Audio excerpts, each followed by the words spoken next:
Juggernauts. We gon' crush you, stop you, watch us. We in here, fuck your progress and conquer all opposed. That's the object, to be unstoppable. That's the prospect. Hi everybody, my name's Joe K. It's just another day in the underground. I'm going to be doing a review on the album Juggernauts, which was done by the hip-hop duo ReVerse, which is made up of two rappers, Massaka and Ayok, both of which are from the New England area. The album starts off really how you would expect it to start off as a New England album. Bars, bars, and more bars. I mean, it's coming from the bars capital of the freaking world. Alright, so if you're coming into this thinking you're going to listen to something that's really going to touch your heart and your soul, you're going to have to go somewhere else because it's bar central over here. And that's really what the first song is. It's nothing but bars. It's called Juggernauts. It's got ReVerse on it. It's them going back and forth and just doing bars. Bars all over the freaking place. Bars, bars, and more bars. Shortly after that track comes a track called Spotlight. Now, Spotlight really has you kind of bobbing your head. It's got a nice catchy hook to it. They're really weaving in and out of the beat. And it really kind of holds your attention, and it gives you a slight transition into something different than what you just heard. Now, this album has a bunch of features. Not too many, but enough features to really hold your interest and give you a little bit of flavor from a couple different people. One of the tracks that really stuck out to me was Sick and Tired, which featured Big G's. And let me tell you, on this whole entire project, I honestly think that his verse stuck out more than any other features on the entire album. He really added something to the track that wasn't there. He did what a feature should do, essentially, and I highly recommend that song, Sick and Tired. The track that comes shortly after that is Questions. Questions is exactly that. It's a song that is a question. And the question is, what if? What if this rapper did this? Or what if this rapper didn't do this? It's really going back and touching on all of the rappers from what many consider to be the golden era. It's really a hip-hop song about hip-hop artists. You're either going to think it's the corniest track in the entire world, or you're going to freaking love it. In my case, I loved it. I think they definitely did it justice, and I think that it really got you thinking and kind of brought you back in time for a moment. Now, there's a track called Kinda Funny, which featured two other local artists, Marc and Rippz, and once again, they brought pretty much more of the same. Bars, bars, and more bars, and a lot of punchlines, too. I mean, that's the thing that this album is not going to be short of. So if you love punchlines, I highly recommend that you listen to this entire album. You go and buy this thing, because it's nothing but punches. It's like one big, giant cipher with hooks thrown in between. I mean, that's really what New England's kind of been becoming known for, is those punchlines, those bars. And if you're really looking to get kind of that sad, mopey hip-hop music, you're not going to find it here.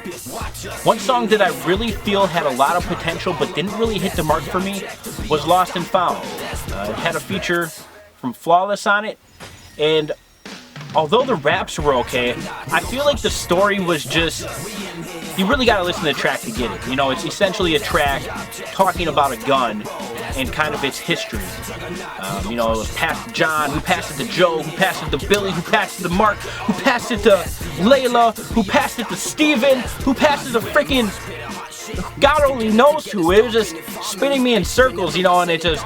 and it passed it to who passed it to who passed it to who lost it here, who shot this, who killed that. Flawless on that track really kind of pulled it in and reined it in at the end, but it was kind of too little too late for me. Like I said, I think the intention was good. I didn't really like the execution. Maybe some other people will, but I personally didn't. You know, by the second verse, I stopped giving an F who even had the gun.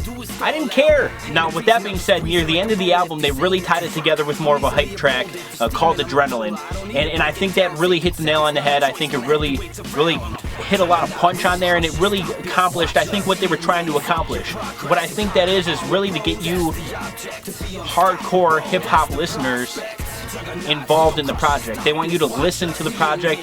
They want you to listen to it more from a technical standpoint. They want people who actually care about punchlines, metaphors, similes. That's really, I think, who they're targeting. Kind of to recap here, what I listened to and kind of what I thought about the project, I think it was a really solid project. I think that the vocals at times, quality-wise, weren't always necessarily a 10 out of 10, but they weren't ever bad either. They weren't just atrocious to the point of you can't listen listen to. Quality-wise, you know, I'd give it a solid 8. I think the production, which was actually done by Anno Domini Beats, who is a great producer, he helped sponsor the album, so I don't wanna forget him either in all this. So shout out to that guy because he is just popping up everywhere. You know, there were a couple songs that I really liked in there that I feel were 9 out of 10, 10 out of 10. Overall, I'm gonna give this project an 8.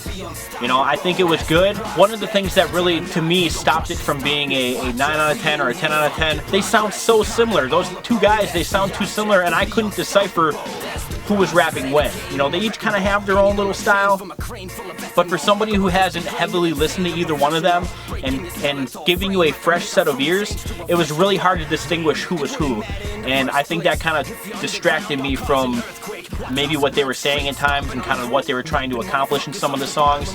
I think the quality was good. It wasn't great, but it wasn't horrible either. They really stuck to what they do, and that was deliver punch after punch after punch. You know, like I said, the album was good, giving it an 8 out of 10. Definitely need to go buy that album, especially for somebody who likes bars and somebody who likes punchlines, metaphors, similes, you know, all of that technical crap that you want in your albums. This is going to be something you want to buy. You can buy it on iTunes. I'm going to go ahead and put a link in the description below, along with links to both of the artists who are a part of ReVerse. I'm also going to put a link in for Anno Domini Beats, who sponsored this project with the beats. If you want a review done for your project, please message me via Facebook at Another Day in the Underground, or drop it in the comments below here. I always do my best to listen to your music, so don't feel like it's going on deaf ears. Thank you guys for watching. See you next time. Don't you know who I am? I'm the Juggernaut, bitch!